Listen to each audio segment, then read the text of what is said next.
Hello,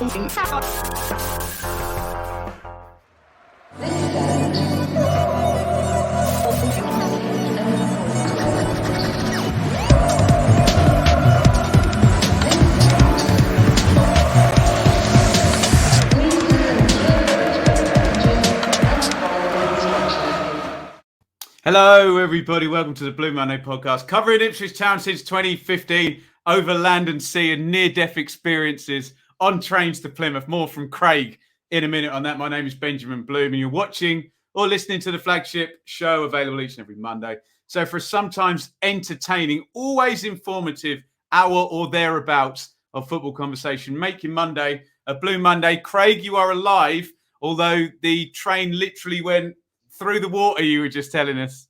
Oh yeah, it's like a theme park, like a log flume, at Alton Towers at some point. Pleasurewood Hills. Yeah. I don't think Pleasurewood Hills is as advanced as that. Yeah, thankfully, I don't think I was in. Well, I was in the same boat as a lot of Ipswich fans getting the train down there, but we were standing I like what you've done there. Standing at Paddington, waiting for the platform to appear for our journey down to Plymouth, and they cancelled it with about 3 or 4 minutes to spare and said, make your own way to Reading and sort it out from there. So everyone did, and luckily they sort of intelligently stopped the train from coming all the way into the Paddington and being delayed. So they stopped at Reading. We all got on at Reading, got onto the correct train again and headed on down to the southwest. But it was really, really wet, and all the fields were flooded either side of the train tracks, and the water was quite close to the train tracks. And as Dave will know from journeys down there, at some point you are literally on the edge of the sea a lot of the time, and the waves were crashing over and stuff like that. So it was touch and go whether the trains would actually make it down there. So, but I say there were a fair few on my train, the one before it, and coming back, the trains were pretty full. You got down there in good time, though. In the end, you got down there in good time. Yeah, but an hour to spare in the end. Yeah. But I think they were all sort of delayed. But once you got the station and made your way up Mount Everest to get to the stadium with everyone else, then you faced a bit of a trek through the park. Yeah. Are you all right then, Dave? Being Craig's just described Frodo going to collect the ring or something yesterday. Yeah, no, it was epic. Sounds epic, wasn't it? Yeah. No, I'm good. Thanks. Yeah, I must admit, I listened to the game yesterday whilst watching the cricket, Craig, which was pretty good. It was there was alleviating some of my stress of listening to the football by watching England totally demolish Australia. So that was made up. No, I didn't really make up for the spoiler alert, but yeah, it was enjoyable nonetheless. So yeah, all good. And Dave just said the immortal words, pretty good, Craig. And you're the only person I get to talk about Curb Your Enthusiasm about season 11, episode 2, out tonight. I'm very much looking forward to it in the absence of a win for Ipswich Town this weekend. Do you know what? I love Seinfeld. I've seen every episode of Seinfeld over and over, but never seen Curb Your Enthusiasm. Oh, Dave, you're in for an absolute treat. I know. Again, it's not even a TV program. It's just like the funniest bloke in the world being the funniest bloke in the world without a script. Outstanding. And there's golf. Stuff. And there's golf in it, Dave. Oh, there's plenty of golf. What? Yeah. And observations about golf and the frustrations of playing golf. Anyway, I'm going to get in all sorts of trouble. We've done cricket, Curb Your Enthusiasm. We were talking about Staffelet's flats a minute ago. We better talk about some football. Here comes the news. That's very Chris Morris, that, wasn't it? Here comes the news. And I need to calm down because there's some sad and slightly worrying news. And we're only going to mention this the once because Kieran Dyer has asked for people to respect his privacy. So we'll just say this now. If there's any questions on it, we won't answer them. But very worrying, Craig. And excuse me if I butcher the medical term, but Kieran Dyer confirmed in the national news today, suffering with sclerosing cholangitis. Again, huge apologies if I've butchered that, which is a problem with his liver. And there's a quote from Kieran on TWTD. Over the next week, test results will confirm when I need to go through the procedure. So it looks like one of our favourite players. We had him on the podcast. He was in rip-roaring form, Craig. What a charismatic talker. One of the I always say Marcus Stewart is my favourite, but probably the best player I've ever seen play for Ipswich is Kieran Dyer, I have to say. Quick thoughts on that, Craig? Yeah, well, as you say, he wants to, now it's out there, just keep it private and let them get on with whatever treatment it is that is deemed necessary. Sad news, but I think you could sort of tell he wasn't particularly well for a period of time. I think he's had ongoing issues. But as he said today, let's hope, fingers crossed, that he can get this, either if it's a transplant or whether it's ongoing treatment to allay whatever's building up in the background. And yeah, just say offer our sincere best wishes, as do all Ipswich fans, and I'd imagine most football fans as well, just to get well soon and take care of himself, really. Dave, we think they're superheroes, don't we? And then we see Sol Bamba and David Brooks, who you think are the fittest guys in the world. You got anything to add to what Craig said there? No, not really. I mean, he didn't look well, did he? He pulled out of that celebrity SAS thing I don't know when it was recorded, but it was on a few weeks back, and he pulled out there with, he sort of collapsed and stuff, didn't he? So yeah, I actually know someone, I think, judging by the sound of it, that's got this, and they've had a couple of operations, but certainly no liver transplant, and now I think it's just controlled by meds. But I don't know, maybe his is more advanced. But no, as Craig said, just wish him all the best and all the best in the world, and good luck, and hopefully speedy recovery and come back stronger. Yeah, absolutely. Awful. And we're going to try and respect Kieran Dyer's wishes, so we won't be mentioning it on the podcast again. And we hope the next we hear is maybe he knows a date and there's a procedure, and hopefully a successul absolutely procedure. Yeah. Right. Let's head down, as Craig did yesterday, over land and sea to Plymouth versus Ipswich. Right now, Dave, I'm not going to waste an opportunity here. Prior to the game, a tribute to the great Paul Mariner, who, if you're watching on YouTube, my 1980 shoot cover of Paul Mariner is mounted on my wall. Just really quickly, Dave, I know you've told the story before. Just give us the transfer from Plymouth to Ipswich of Paul Mariner, because it wasn't an obvious one, and it was quite a big fee at the time, wasn't it? It wasn't. It was quite a protracted. Well, I think it was quite a protracted sort of discussions. I think if you remember, we'd lost the history behind it. We'd lost David Johnson the first, as always. Call him, had left in the close season of '76 to go back home to sort of Liverpool, where he was from. We got him from Everton, so we were struggling for a striker. He was playing up front at in a partnership at Plymouth with another guy called Billy Rafferty was the other guy. And I think they were forming a really useful partnership. Rafferty was much more experienced, and yeah. He certainly came under our radar. Robson ultimately made no secret of the fact that he was his number one target. Obviously, no transfer window the back then, so this was in October '76, and we're in direct competition with West Brom and West Ham as well.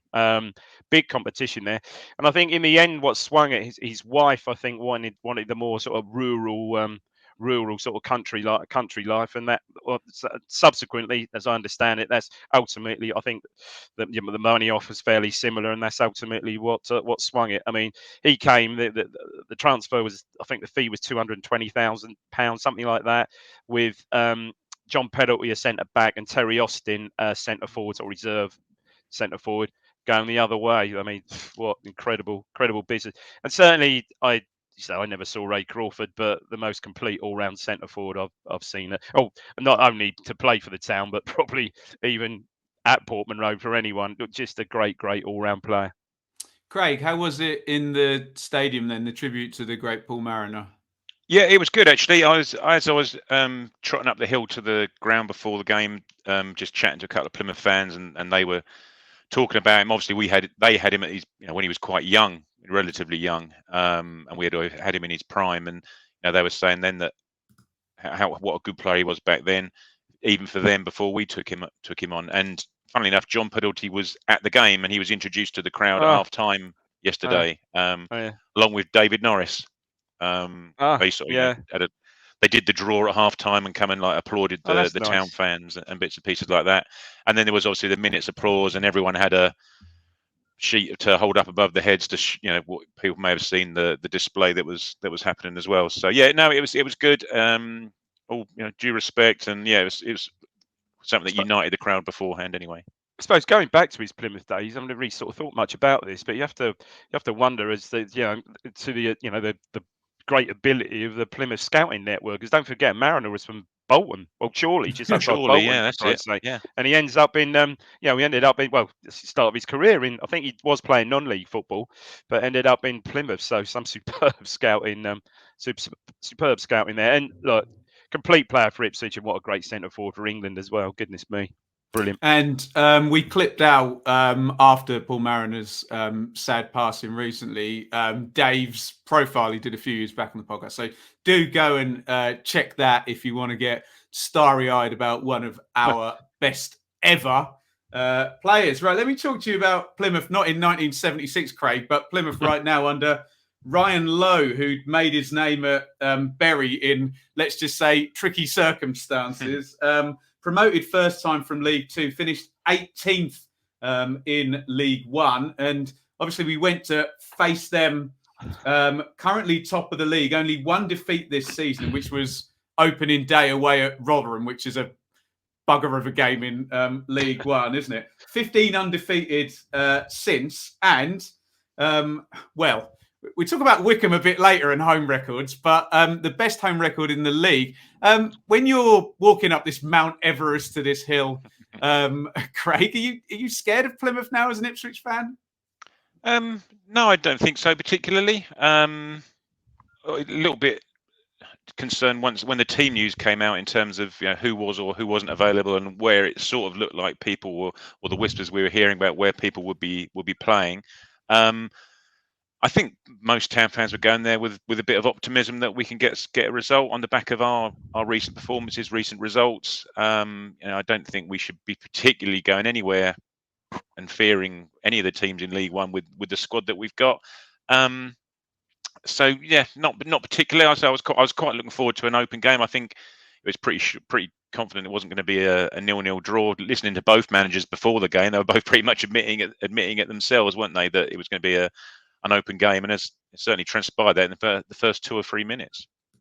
Let's have a look at these teams then, as you mentioned. Let's go through this Plymouth team first, Dave. Some familiar names, let's just say. And Ryan Lowe always plays the 3 at the back system. Cooper in goal. James Wilson, you can still find him. Scar Galloway. Connor Grant, remember him? More from him later. Edwards the other side. Broom, Randall, Kamara. And a very useful front two, Dave. You love a front two, don't you? Of Luke Jeffcott and Ryan Hardy. They've built well, haven't they? Jeffcott and Hardy sounds like sort of solicitors, doesn't it? Or something does. like that. But they certainly, they have between them. They're a useful front two. And the Ipswich team, and we'll come to you first, Dave, and then we'll pick Craig's brains on those areas he was a bit dubious about when he heard the team. So Walton in goal, Wolfenden at right back, Penny at left back, Edmondson, Enciala, Evans and Morsey as the double pivot, Edwards inside left, Coulson inside right, Chaplin 10, and Bon up top in the number 9 spot. Your thoughts, Dave? Yeah, like everyone else, sort of slightly surprised that one that Coulson started and so did Penny, which surprised me, and 2 ultimately I suppose where Coulson ended up playing, considering I think that's the first time he's featured since I think the Lincoln game when he set up the winner for Bon. I think that was his last game, I believe.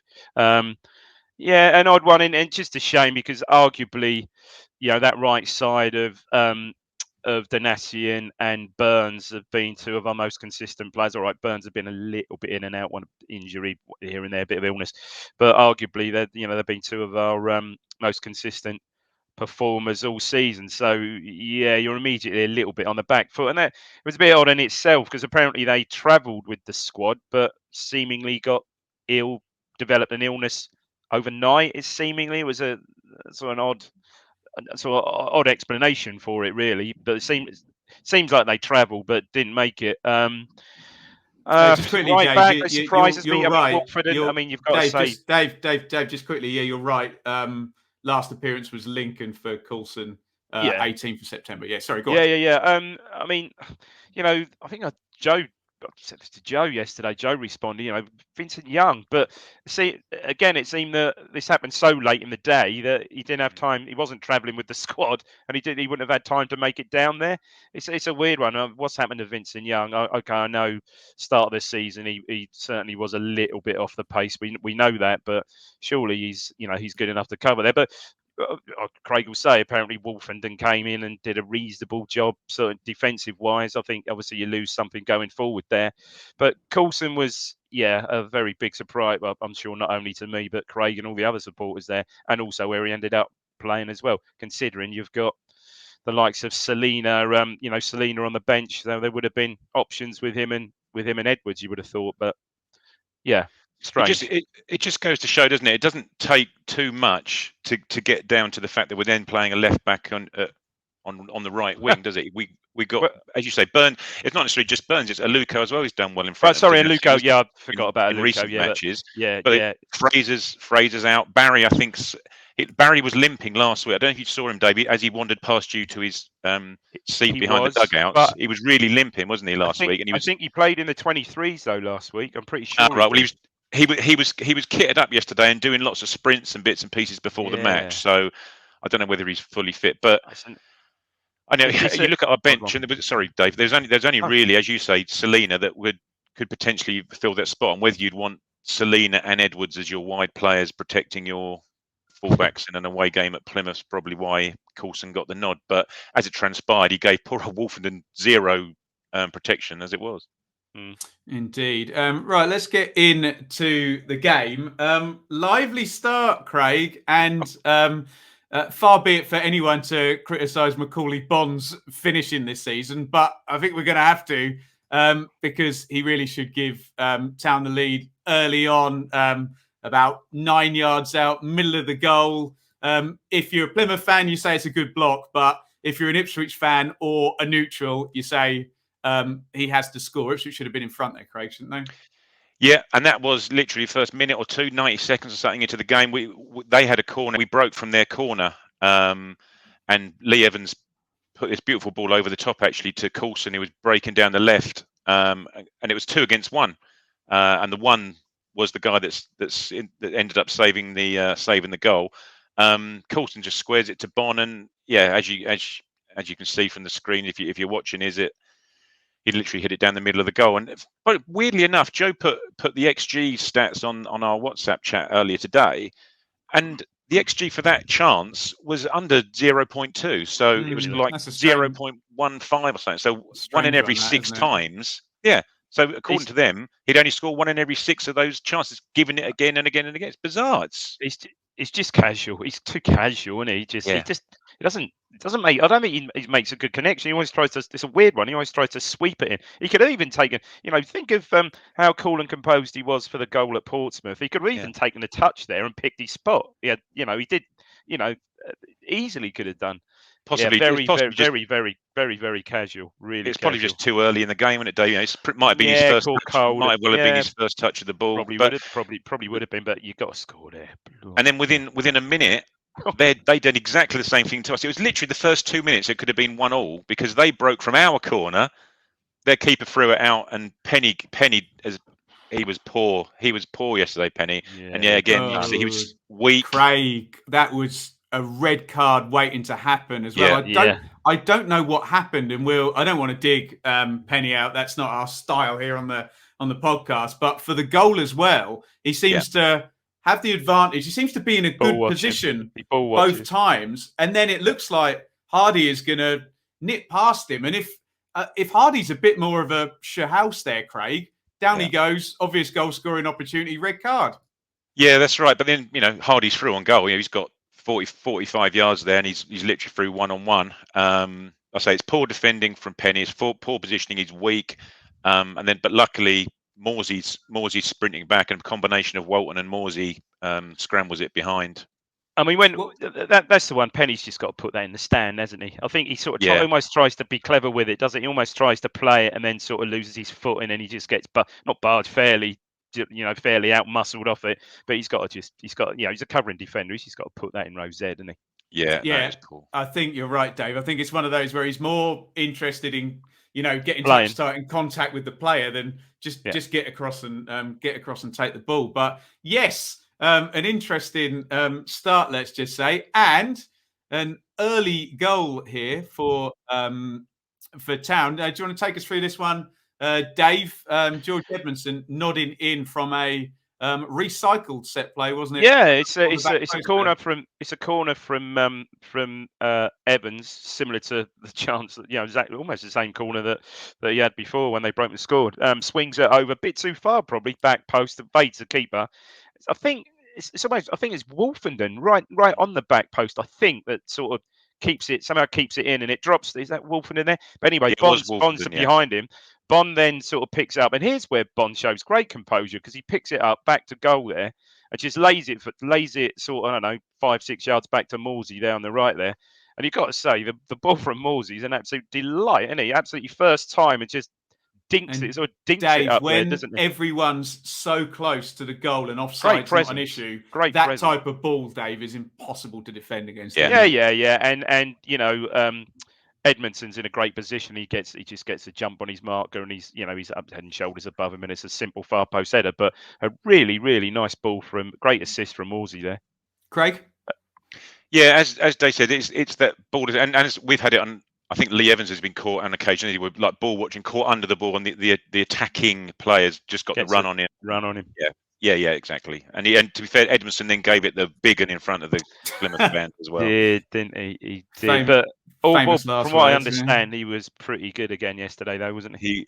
He was very, very, very good yesterday. Yeah, he was good on the ball. He was quick. He was strong. He was playing on the left, and he's looked a lot better on the left to my eyes than he has done playing on the right.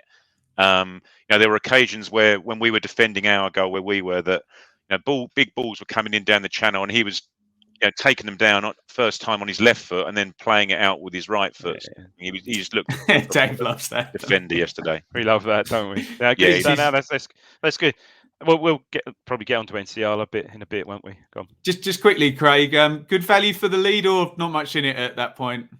There wasn't really much in it. I wouldn't say either team particularly warranted.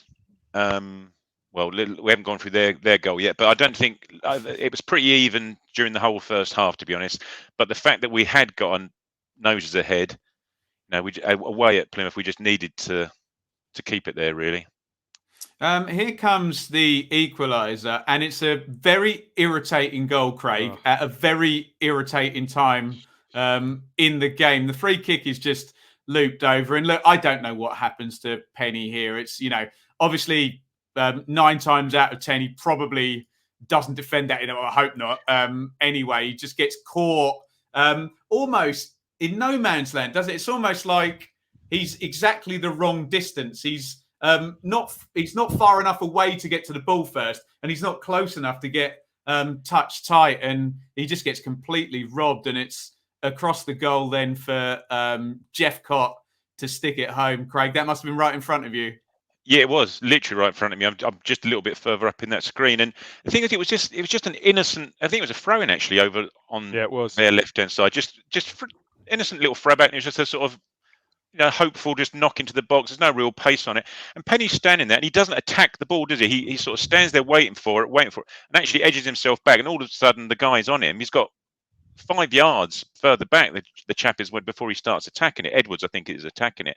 Again, it's just poor, weak defending. And suffice to say, he was told about it afterwards by Edmondson and Evans, I think. And Morsey, yeah, it was just so, and it's just frustrating. And you can tell in the post-match comments by Cook, he just kept going on and on and on about conceding this goal before half-time. If we'd got to half-time, blah, blah, blah. And it was right, because once we'd scored, the crowd were quiet. We'd done it. We'd played the perfect first half, in effect. You'd weathered the storm initially. You got yourselves ahead. You're away at the league leaders. You're 1-0 up. The crowd's quiet. Our fans were pretty much constant noise. Well, not 75% of the game. And it's done. It's job done. Just get yourselves to half time, regroup, go again second half. But that goal just completely changed the course of the game. Dave? Yeah, it happens a lot. I mean, the Cambridge, it wasn't an equaliser at Cambridge, but 2-0 up at Coaston at Cambridge the other week. I think we conceded was the 40th minute, something like that. Again, it just changes the complexion. And the equalisers, Craig said, the crowd were, you've not won the crowd over. You've silenced the crowd to a degree. Not a lot in the game. Marcus Stewart was commentating on Suffolk, and he was saying that it's pretty scrappy. He said it's a really odd game, really. He said Ipswich have obviously got, until they scored, got the goal, but no sides, there's no pattern to the game, really. No sides really in the ascendancy after that crazy first 3 minutes sort of thing. Yeah. And yeah, Craig's got it spot on. He doesn't attack the ball, and it's almost as if he's one of those ones where he's waiting for the ball to drop, and he's going to try and get his body around it, and the ball goes off for a goal kick. He just and Dave, he's waiting for something else to happen around him rather than dealing with the situation. It's a classic old ball watching, and Edwards gets a jump, gets in front of him, and it's quite a good save actually. It's a great save actually from Walton, gets sort of hand to it, but does it bounce off the bar or something? Just bounces across, and Jeff Cott's like the better yard out, isn't he? It's would you, 44th Dave, would you minute, be able to say Jeff Cott like you say Johnson in that Mark Corrigan peep show voice? Jeff Cott. Jeff Cott. Well, he talks about Jeff a lot in Peep Show anyway, doesn't he? Who I've just seen in Benidorm, so we've got to stop talking about comedy shows. Anyway, first half numbers, completely in line with what you guys are saying. Mad couple of minutes, 2 big chances apiece. Plymouth probably edge it, 53 on the possession, 53%, 8 shots to 3, but only 4 to 2 on target. But if you're playing the XG game, it's an even game at half time.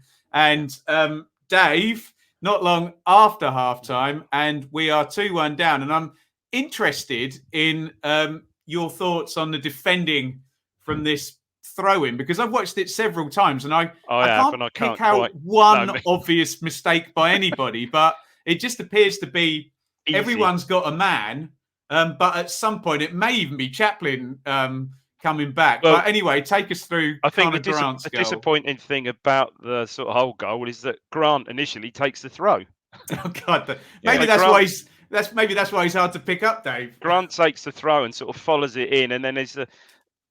I think, Dave, sorry to interrupt. The first thing is Wolfenden gets pulled right over to the right wing, so there's a hole at centre back. Yeah, it's quite clever movement. It's almost like Coulson is trying to come in and cover from behind the play, and you've got your inside right and your number 10 covering inside in between your right back, who's a centre back really, who's been pulled right out. Is that fair, Dave? Yeah, I think it's probably fair. It's quite a cute little pass. Was that Randall or Galloway? Quite a cute little pass that basically takes out Evans. And can you attribute too much blame to Evans there? I'm not really sure.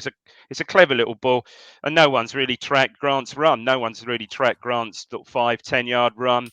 Gets the ball on the angle on his good left foot. It's a good finish. I mean, you can't blame the keeper there. He just hits it across him right in the corner, but. It's a soft one, isn't it? I mean, look how many players. 1, 2, 3, 4. 4 on 3, but it's just for me. It is a soft one just because no one makes a challenge. And Craig, you should be able to get set from a throw-in, Craig, shouldn't you? Yeah, and again, looking at the reaction after the goal, it was pretty obvious that the players thought it was Coulson's man that he should have been tracking from the throw-in. It was basically he was standing next to Grant as he was taking the throw in, and Grant runs past him to start, with the 1-2. So it was according to the guys that were on the pitch, they reckon it was Coulson's man that he should have been picking up. Apparently, Coulson really had a shaky second half, didn't he? Really, they said Stewart reckon on comms, he reckon he looked sort of nervous almost, like almost didn't want the ball. Yeah, first half. He offered zero protection to Wolfenden at right back. He was okay going forward. But he poor old Wolfenden was struggling with their wing. You're right, because he did. For the Bond chance, he didn't do a lot wrong, did he? He probably, he squared it, but we'll say Bond done everything right, really. Yeah. But he did what he had to do. But when Plymouth had the ball, regardless of what side of the pitch they were on, the opposite wing back was on the touchline. So when they're on the right hand side, the left wing back was right on the touchline, and he was just gagging to have the ball put into space to attack Wolfenden because. I say Coulson was heading in the opposite direction on some occasions. Yeah. Well, and Craig, that's how teams will set up against us, because everybody knows about Paul Cook, that he wants narrow here at this end of the pitch. So if you switch the play there's always going to be a space, isn't there? Particularly if there's a wing back hugging the touchline. 2-1 Plymouth. Dave, this looks an even better chance here for Hardy. Could have made it 3-1. Or maybe I'm being a bit unfair to him. No, I think seeing angle. that back is a pretty good chance. I think it almost goes between Walton's legs, but he gets a little bit of a heel deflection on it. It just takes it a whisker past the post. So I think you've got to give that to him as pretty decent save. None of this, Craig, is doing any good for my constant dismissal of Dave's love for front twos, is it? Hey, I'm losing the argument on today's show, aren't I? No, that's right. And to be fair, even in the first half, they were just chasing everything down, and they were hunting as a pair as well. Whereas Bond was very and low. Whereas Bond was very isolated. But Bond. See what I did there? Yeah. Here's a chance late on for Kyle Edwards. We'll go to Craig on this, being he was probably about 25 meters away. You can probably see me somewhere on that picture. Yeah, blurred out. It's one of those, Craig, where it is cut back and it almost you want to take a bit more time with the shot and let it fall, but the defender's close, and then he kind of, he's a player with good technique. Obviously, he kind of snatches at it. You can see if you watch it on YouTube, there are many bodies, but it's almost if you get it past the first one in either of the corners, it's going in, isn't it? Yeah, or it nicks a deflection off one of them and takes it past the keeper, doesn't it? But yes, the thing is, it was such a nice first touch. He had a decent first touch, but as you say, he snatched at it and snatches it wide. You can probably see why. He hasn't done any goals he's scored in his career, one, has he? You probably see why that's the case. But that was the first of three very, very good chances we had to even it up, if not go ahead. We were attacking quite well at that point. The crowd were really getting behind the team. The referee was exacerbating that excitement, shall we say, behind the goal through some of his decisions. We just needed to score at least one of the chances that just elaborate, Craig, on the other chances. Harper had a good chance. Oh. He was through sort of one-on-one and would look to slide it past the keeper, was actually sliding it wide. And then the ball was pulled back to Bon about 8 yards out, and he hit it first time with his right foot and hit it straight at the keeper.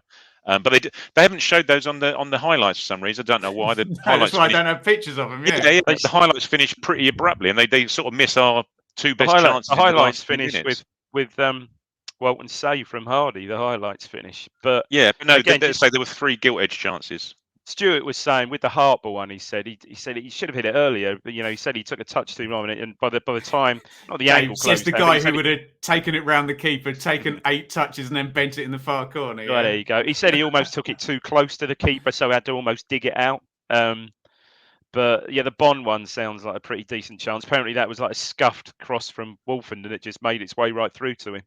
Yeah, and I say he was literally middle of the goal, 8 yards out, and it's his right foot rather than his left, but he hit it. Keeper just standing there, sort of hits him in his midriff without even thinking. Goal scorers are like that, aren't they? Both those chances, you miss-hit those, and they both go in.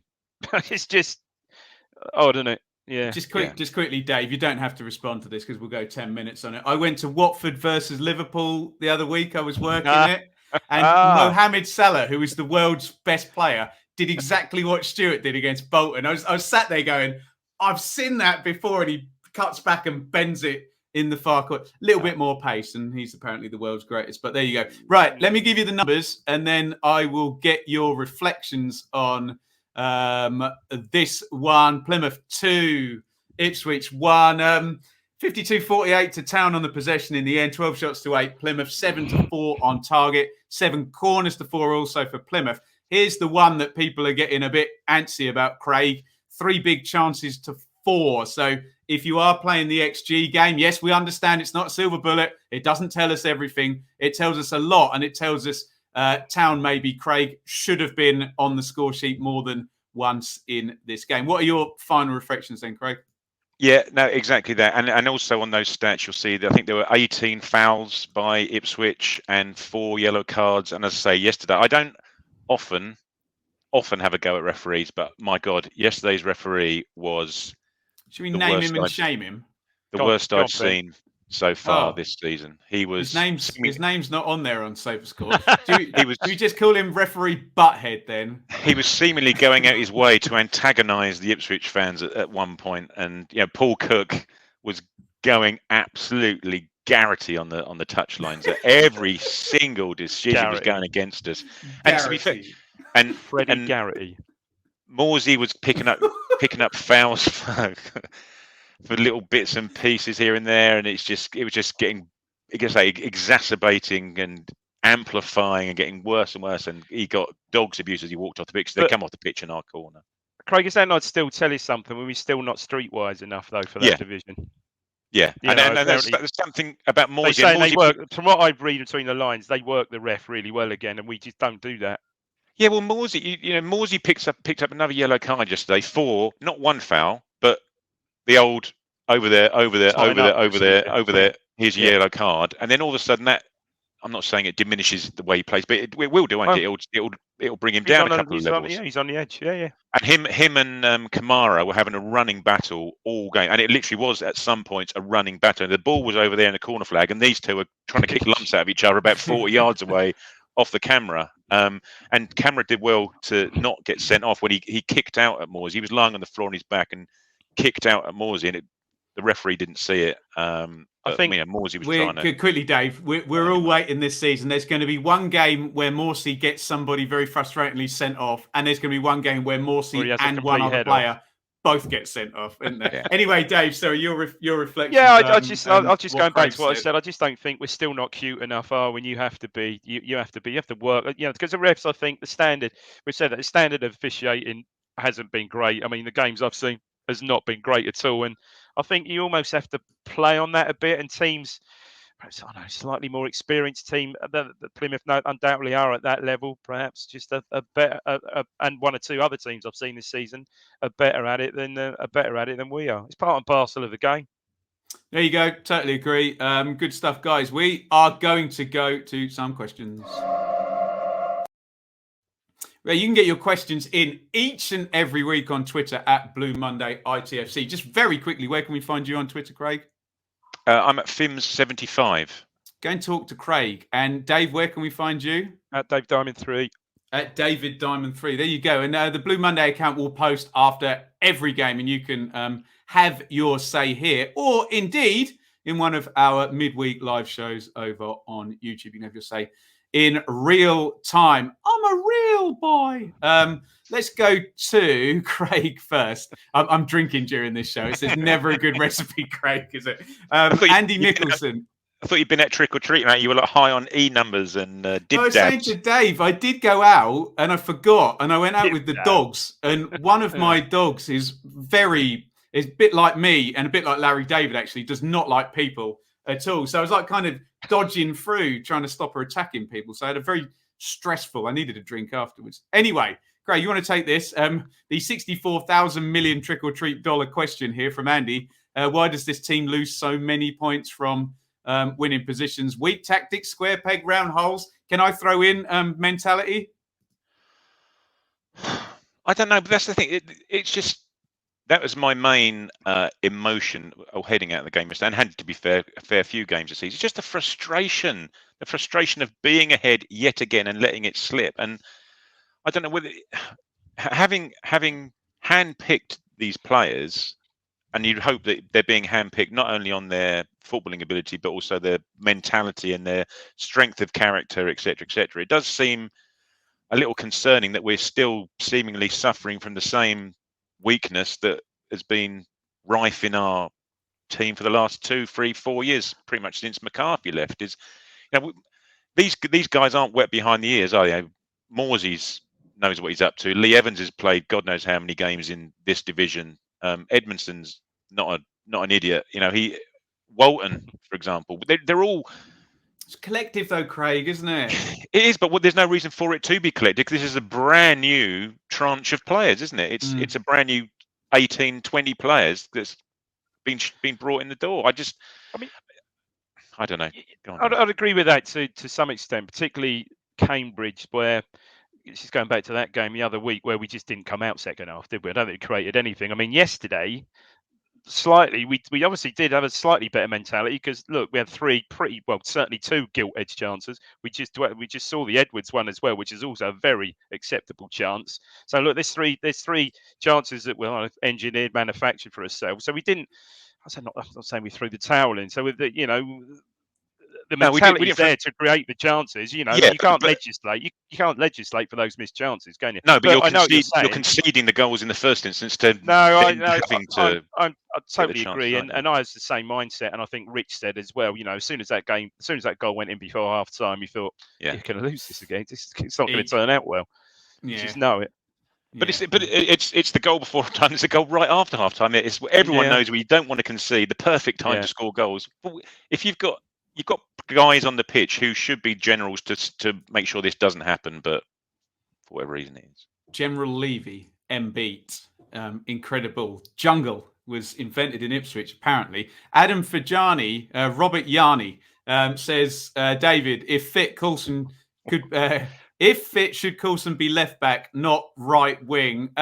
Well, I think we all agree with that. Can you just try and figure out, is it an extra defensive ability over an Aluko or a Selena that mainly got the nod? I'm trying to get my head around. Well, it wasn't Aluko because obviously Aluko wasn't available, but I think, yes, Selena clearly doesn't trust doesn't trust Selena to give the adequate amount of cover to Wolfenden, but as Craig quite rightly said, well, we didn't get it from Coulson anyway. No. So that's an odd one for me. Why Selena didn't start yesterday, as we said at the top of the show. As for him at left back, I mean Penny was pretty dreadful. Poor. Penny dreadful. Look, there you go. Yeah, Penny. Penny, and the penny needs to be dropped clearly. So you would think that you would think that Coulson would just slip into there because the bits that we have, so we haven't seen much of him, really, have we? But the bits we have seen is a quality player there, and Penny up till yesterday, really, I'd say, hadn't had a bad season. Yeah, the odd mistake and stuff, but I think he's played okay. He's filled that position pretty adequately. But when Coulson's played, he looks slightly step up from there. Yeah, and just I think, as I said before, I referred to Paul Cook's post-match comments. If Penny plays on Tuesday, having been surreptitiously called out by Paul Cook after the match, I would be absolutely amazed if he starts at left back on Tuesday. I think you're right. If Coulson stayed fit and there was no niggles from there yesterday, then I would expect that. Or even given it's Wycombe, you may see Burgess there. I don't know. Just to Kenlock. You may end up playing four centre half. If Wolf Kenlock. Actually, and just a quick one, Ben. Yeah, Selena, when he came on, was very, very, very good yesterday. Yeah. Really good, really good. He was sharp. He was quick. He was getting in the box. He was back to. Do you think the goal last week buoyed him a bit, gave him some confidence there? He just looked properly fit. Looked properly match sharp yesterday when he came on. We needed to put up the picture of David Brent and the large inflatable penis, and only go if you've got one. And all I had was, look after the pennies and the pounds will look after themselves, which has no relevance to pennies being dropped or Penny dreadful. So I wasn't ready to take the inflatable penis, Craig. Clip that one out. And there's one there on the referee in there from Stu. Can I answer that one? All I say about the referees is they need help. They can't do it, bless them. And I normally very sarcastically say, if only we had a video referral system that in some part could be used in some way. But it's just impossible job. But they've got help. Yeah, they've got two assistants there. But I see it every week in front of me. They never let their assistants make a decision. It's clearly before the game. All they want their assistants to do is sometimes flag the right way for throw-ins when the ref's not quite sure. But it was standout yesterday. It was standout poor yesterday. Yeah, I understand. Yeah, it sounded bad. I think a few of the questions are kind of repeating themselves. Not your fault if you sent in the questions. Obviously, the topics, as Daniel Farker would say, are very familiar, aren't they? Andy up there. Plymouth have okay players. And I'd say Jeff Cotton Hardy are good, aren't they? Well drilled in a system. We have good players who look clueless at times. Selena changed the game due to his individual class. Too little, too late. Clueless at times, Craig, is that slightly unfair from Andy, or do you agree? I don't know. I don't know if we look particularly clueless. I say we just keep. I'm going to use the word plodding on. It's not the right term, but we keep trying the same tactics and the same patterns of play. You know, switching the ball. Evans is switching the ball. Morsey's switching the ball across. I think we were just hampered yesterday. I'm not saying that Donasian bombs up and down, but by his own admission, Paul Cook said that yesterday Wolfenden was a stay-at-home right back. There was his exact words, which he was. Penny wasn't that great. You know, I think we just had too many players who had poor games yesterday. How was Enciala? Good. Yeah, he was fine. Yeah. He was great. strong. He was Enciala. You know, he was strong in the tackle. He was, holding people off. He was winning his headers. He gave the ball away on occasion, but that's what he does. But in this division, you don't need Franz Beckenbauer playing at the back. You need a guy who's going to head everything. And against, as you said, alongside Edmondson, who clearly can play. He's comfortable both sides. He can play both feet. So for me, that's the ideal combination. The big thing is you've lost. It's that bloody momentum thing again. Is it you've lost momentum going into a 3-game week as well? Going into a big game and a big game on Tuesday. I mean, Wycombe. As you do. No matter how you describe them, they're strong and they're clever and they're strong, aren't they?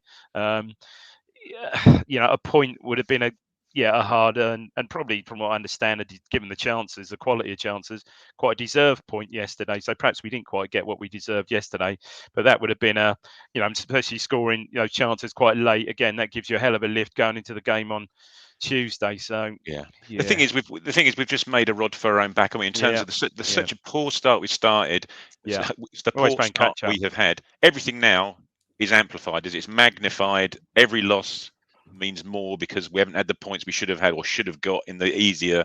I mean, and ironically, you look at recent seasons when the drop-off's been dramatic. I think I saw somewhere earlier 2 seasons ago. I think we just played Southend and gone top when they had 33 points. Well, I was just going to ask that, you two. Have a guess where Blackpool were on January the 26th this year. Well, it's something ridiculous, like 14th or something, was it? Or 16th. Even worse. Yeah. 16th. Okay. So it can be it can be done. They scored 52 points in the last 25 games. I mean, that's pretty good going. But you look at the sides. There's the sides there that Sunderland seem to be getting walloped away now, don't they? But the sides at the top are showing consistency, though, aren't they? Where perhaps it wasn't quite so last season. And the thing is, as well, games against those teams at the top, they are, they're preventing. If you lose yesterday, you're not getting your 3. Yeah, you're not getting your 3 points. They're getting their 3 points. So you just can't afford to not pick up a point in those matches and let it swing the other way, right? Exactly. The next 4 games are against they're all teams that are currently in the top 6, aren't they? I believe we will get to that. Let's do one more question. I just want to do this one from Chris. First team in the division to reach 30 goals. Haven't failed to score in all 15 matches, but the instinctive reaction of fans, we're missing too many chances. What's got us all confused? Dave, are we in 2 things can be true mode here? Yes, we have been very prolific in front of goals, but as Craig's pointed out, it isn't unreasonable just on yesterday's game to say that we did miss too many chances. Well, no, I think that's right. That's right. I can't recall a game where similar to yesterday this season where we missed so many clear-cut chances, though. Can you, Craig? I can't. All right, Bond missed a header. All right, went on a win last week. We missed a header last week, which you would normally away, Dave. Sorry, Cheltenham away for that first 25 minutes. Had Bond's one chance, didn't we? Okay. Sorry, I forgot. Yeah, okay, fine. Yeah, but that was before Penny scored, though, wasn't it? I think it doesn't matter. But I can't recall a game where, even at home, where we missed so many clear-cut chances as yesterday. And the thing is, as well, you're missing too many chances because we're conceding 2 every match, aren't we? So you're stop it. The missed chances are being magnified because you're having to score 3 to win a match. Yeah, not good. Right, lovely stuff. What we will do is we'll just have a quick look ahead of the Wycombe game.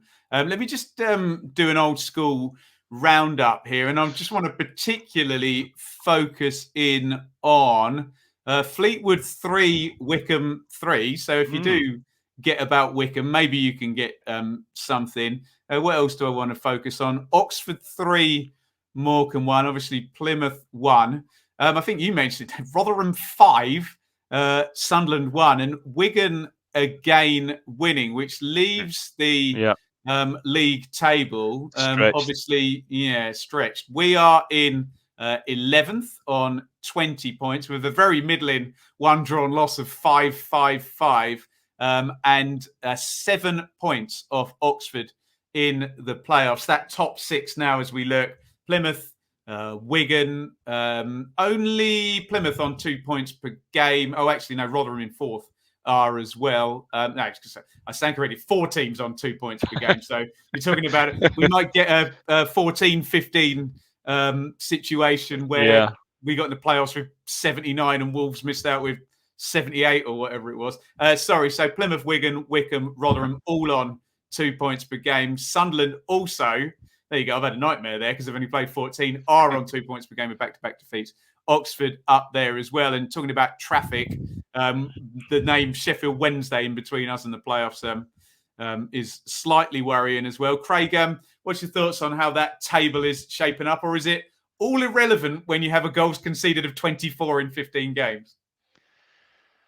Yeah, as I said before, I just don't think we're far off. And I looked actually after we scored about half an hour into the match. I was looking, I think, we were actually in 8th at that point in time, about 4 points off the play. I think, that sets us up nicely for this next run of games. And the teams above us, immediately above us, are sort of tailing away anyway. I know Sheffield Wednesday fans are getting a bit edgy because they've drawn the last 4. Burton have lost the last 2. Accrington have drawn the last 2. So, it's not as if they're in the greatest of form. So it wouldn't be on the realms of possibility that we could have jumped up, above them and then be on looking above rather than anywhere else. But I just need to get a run of games, and I don't really see Wycombe coming up.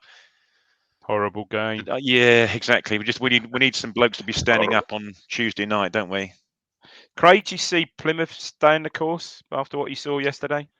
I don't know if I do really. They didn't really have anything outstanding. Again, perhaps Craig, 1 or 2 that injuries. Would be unprecedented. 18th place up to first, wouldn't That's it? incredible. I mean, 1 or 2 injuries, perhaps to like Hardy and Jeffcott or kind of Grant, something like that, and then you think maybe. Well, exactly that. You think yesterday we're talking about our right midfield position or our wide midfield positions. If we haven't got Burns, Fraser, Barry, Aluko, you're missing. If another team loses that number of players in 1 or 2 positions, we've got centre halves, Carroll and Nolan, we haven't seen all season. We've got 2 right backs that weren't playing yesterday. Said it last. We're still suffering from these injuries and these guys not being available. If that does hit other teams, surely it can only affect them negatively. Dave, I would say exactly about Plymouth what I say about teams in the Championship that don't have parachute payments, i.e. you can do it, but you need 2 years of near perfect work, no injuries, and the fairest wind in the world. You also need incompetence from, and there's, like Craig's mentioned, a lot of kind of big names up there, big in name only, obviously down in. How was Craig? How was Wilson yesterday? Again, Bonham was on his own though, wasn't he? I suppose. Yeah, exactly that. They play the 3 centre halves, and they pretty much won all their headers. Poor old Bon was isolated. He had one of his poorer games yesterday. Chaplin buzzed around a bit, but didn't really create too much. Was it a game? We've said it, haven't we? But was it a game? I know when he threw Piggott on towards the end, did they go 2 up or not? Yeah, Piggott dropped probably a little bit deeper. He didn't really affect the game too much. He's probably come on too late, to be perfectly honest, to get up to speed with the game. And by that time, we were just trying to anything we could lump it in or what? To get a goal. Let's have a look ahead then at Wycombe, and God forbid I will be there on Tuesday night for the first time in eternity. I get to a flipping Ipswich game after COVID and having a baby and all of that good stuff. So, where should we park then, Ben? I'm going as well, but having heard. Well, I shall meet up with you beforehand then. Yeah. I will peruse Jest Park, which our friend Mullet called Car Park Tinder. Very very accurately. You love that, don't you? You love it. Back in the day, we will have a little look, and I will buy you a beer, Craig. Indeed. But yeah. After that, I may be, as Dave has pointed out, not too much looking forward to the game. Wycombe are in third, within striking distance of top spot with the game in hand. Their home record is played 6, won 6. So they are perfect at home. There's 7 games undefeated. And Dave, just a lot of familiar faces. Stockdale's been around the block. So has Jacobson, and obviously excelled at this level before. Tafazoli is huge. Stewart went up with them before. Scowen, we know from championship days. Morgan can sort of dribble the ball. Vokes is a unit. So is Akinfenwa, although the chances of him starting 2 games Akinfenwa scored yesterday, didn't they? He's not going to start 2 games in a few days, is he? But McClear, he's been smashing the goals in. Abita, Kakai was very good last season. Where was he on loan last season? I can't remember. Was it Blackpool? Wasn't it?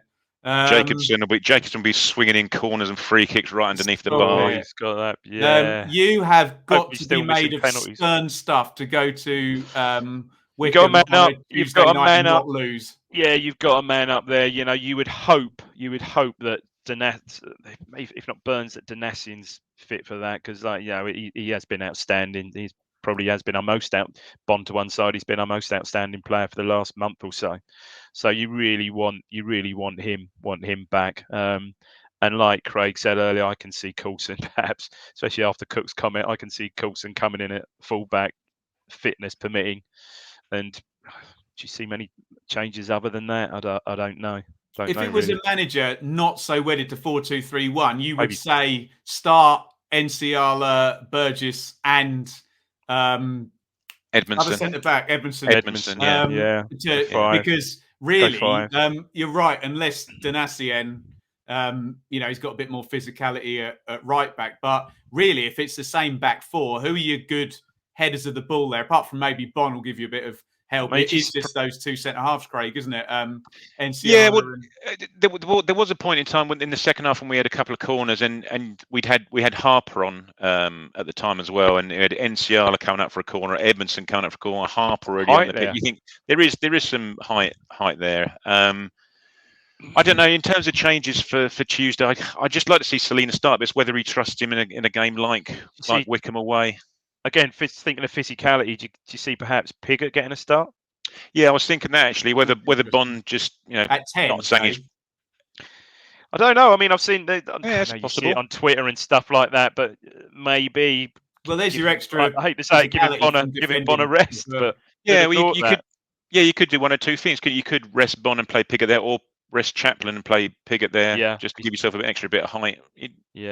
Go fight fire with fire, sort of thing. I assume again from that physicality point of view, will Fraser, if he's fit? I mean, he wasn't even in the squad yesterday, was he? Fraser, would he be back in contention? Maybe it's it's that huge squad we've got. There are options. It's a huge squad where the 2 positions in central midfield, the deep ones, are completely fixed up, and one of the strikers has scored 10 goals. So it's not actually, where are you actually rotating? I wouldn't be surprised if Edwards. I wouldn't be surprised if Edwards has a rest on. And was he any better? Yes, was it again end product yesterday? There was funny enough. They showed the bit of the highlights they did show was the one in the first. I think at the end of the first half, just before that. Was it just? I won't be after they scored between half time. Inside and had a shot and fairly easy save, but. Yeah, that's pretty much. He moved to the right when Selina come on. Selina went on to the left, and he was on the right. And to be fair, he got on the ball a fair bit, but it's just as you say, it's the end product, isn't it? It's goals or it's assists, and at the moment he's he'll jink past a couple of players and then choose the wrong ball or. Yeah, it probably needs a goal like Selina got. Like I said, Selina got last week, just to give the boy a bit of confidence and. Get him heading in the right direction again. But there are certainly options. There'll be. I'm convinced there'll certainly be changes on. Yeah, I wouldn't be surprised if Selina comes in for Edwards, and then hopefully if Burns has got over his illness, he'll slot in on the right, won't he? And it's a case of, can you impose your style on a very stubborn, well-drilled team, Dave? The squad is crazy, isn't it? Because you tend to forget. I mean, I'd almost forgotten about Carroll. Tom Carroll's just sitting. Well, he's not even making the squad, is he? Not even making the match day. I don't think. I think even if he's fitting in the first team, he's not playing at Wycombe away. Anyway. Well, no. But you know what I mean. You just think of the players. Players that are available. Yeah, no, it is going to be a blood and guts, roll your sleeves up type game, isn't it?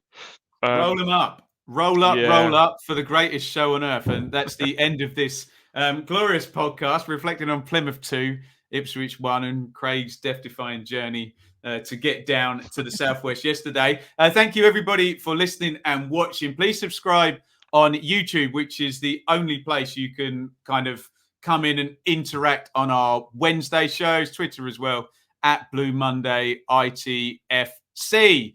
Dave, you're waving your finger at me. I was just going to say something very quickly. We should give a mention. A little bit of revenge came earlier this afternoon when the ITFC ladies went to Plymouth and won 5-0 to keep up their incredible run. I had a quick look at the table. I think we're now 9 points clear, but Southampton, who are on a similar level to us, has got 3 games in hand. So, yeah, that'll all shake down, no doubt. But, yeah, a good win again for them and another clean sheet. Amazing. Beautiful. You can support financially. These podcasts will always be free on Acast and YouTube. But if you want to help out the team with our software and our streaming bits and bobs and all of that good stuff, you can do via the Acast supporter system. And you can do like a PayPal donation or something. You just email us about it and we will tell you all about it. Any last words from you, Craig? See you next Tuesday, Ben. And that is not the first or last time. Probably today I will be called that. I will check my Twitter in a minute, and I suspect I will have been called that. Again, see you soon, Dave. Cheers.